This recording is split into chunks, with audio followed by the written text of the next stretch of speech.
Assalamualaikum warahmatullahi wabarakatuh. Perkenalkan, nama saya Jerisa Surtila. Saya mahasiswi Fakultas Teknik, Program Studi Teknik Sipil, Universitas Hairun Ternate. NPM saya 072319111061 dan saya dari kelas 5A. Pada kesempatan kali ini, saya akan sedikit menjelaskan materi dari pengembangan sumber daya air. Yang akan saya jelaskan pertama yaitu tentang pengertian PSDA dan latar belakang, maksud dan tujuan PSDA.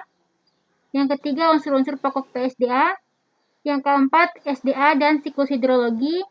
Dan yang terakhir yaitu tentang sumber air dan ketersediaan air.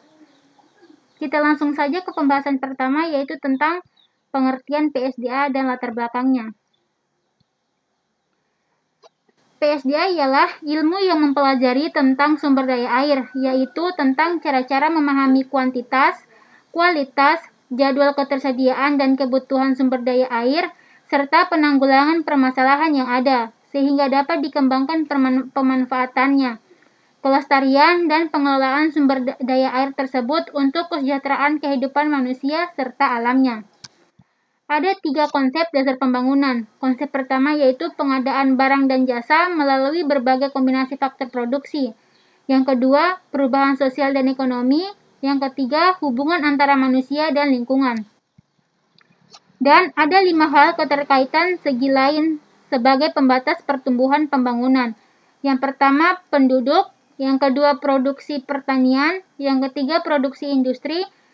Keempat, sumber daya alam, dan yang terakhir, pencemaran dan polusi.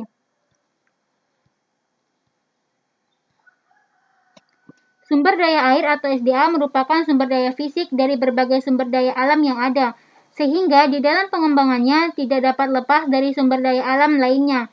Pemanfaatan SDA tidak lebih dari 20% dari potensi air yang ada saat ini.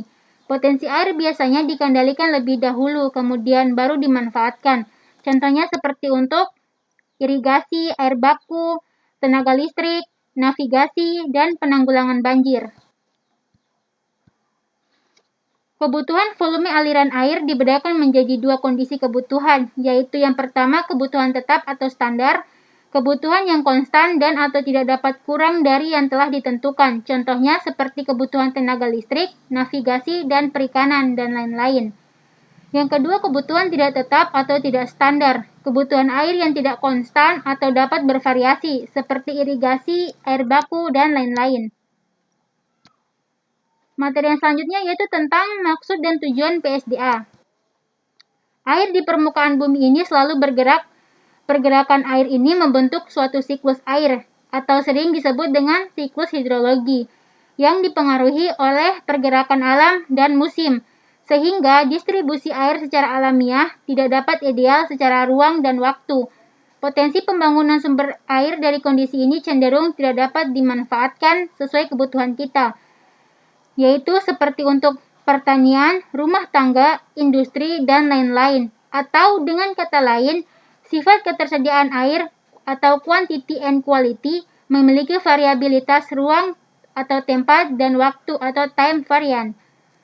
Pengembangan sumber daya air ini bertujuan untuk mempelajari dan memahami potensi sumber daya air yang ada agar dapat dimanfaatkan, dilestarikan, dan dikelola untuk kebutuhan kehidupan manusia atau kita beserta alamnya.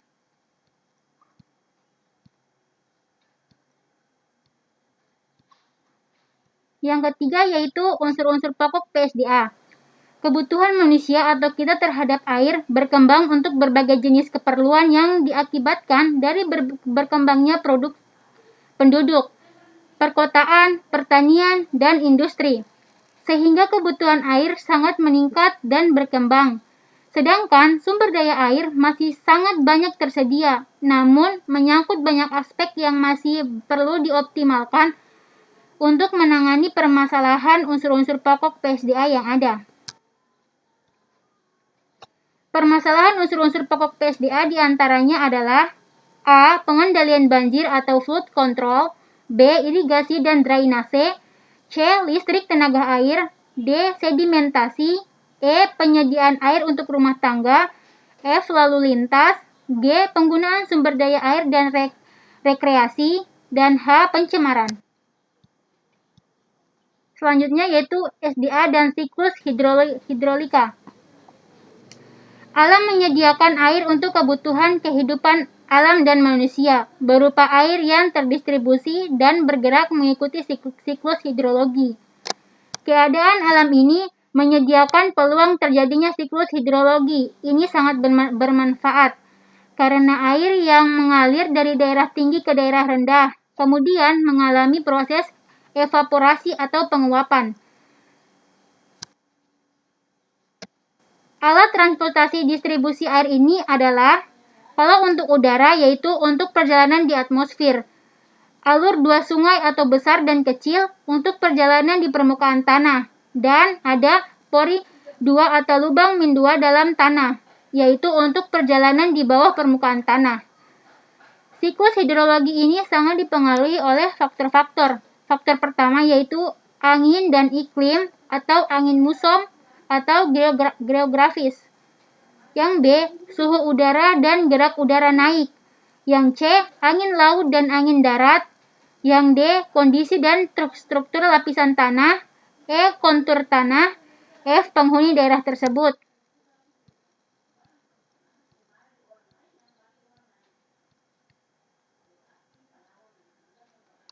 Dan yang terakhir ada sumber air dan ketersediaan air. Sumber segala air adalah hanya satu, yaitu presipitasi atau hujan. Kemudian sebagian dari air itu masuk ke dalam atau ke bawah tanah atau underground, dan sebagian lainnya mengalir ke permukaan tanah atau overground surface. Maka sumber air tersebut sering dibagi atas dua kelas, yaitu yang kelas pertama adalah air di atas tanah, disebut air permukaan atau overground atau surface water. Yang kedua, air di bawah tanah, disebut air tanah atau underground atau ground water. Sedangkan air permukaan dapat dibagi lagi atas dua, yaitu yang pertama, air dan air saluran, air sungai dan air saluran, atau min 2 atau mengalir. Yang kedua yaitu air di danau, dua alam, dan waduk buatan atau menggenang.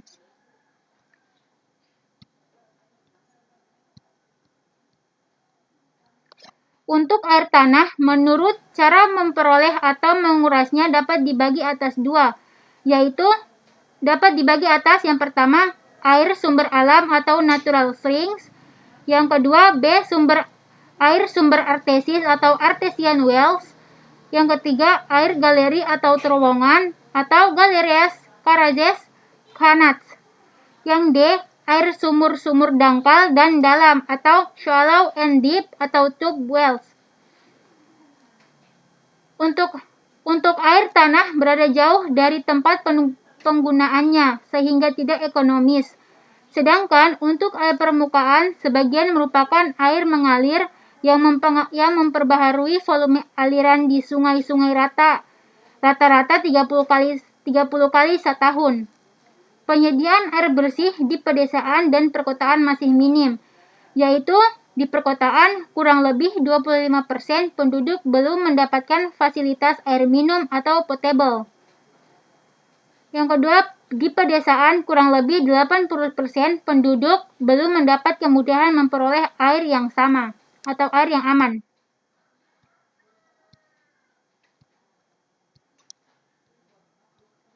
Sekian dari saya. Saya pribadi memohon maaf yang sebesar-besarnya jika ada salah-salah kata dalam pengucapan saya atau mungkin kurang berkenan. Wabillahi taufiq wal hidayah. Wassalamualaikum warahmatullahi wabarakatuh. Terima kasih.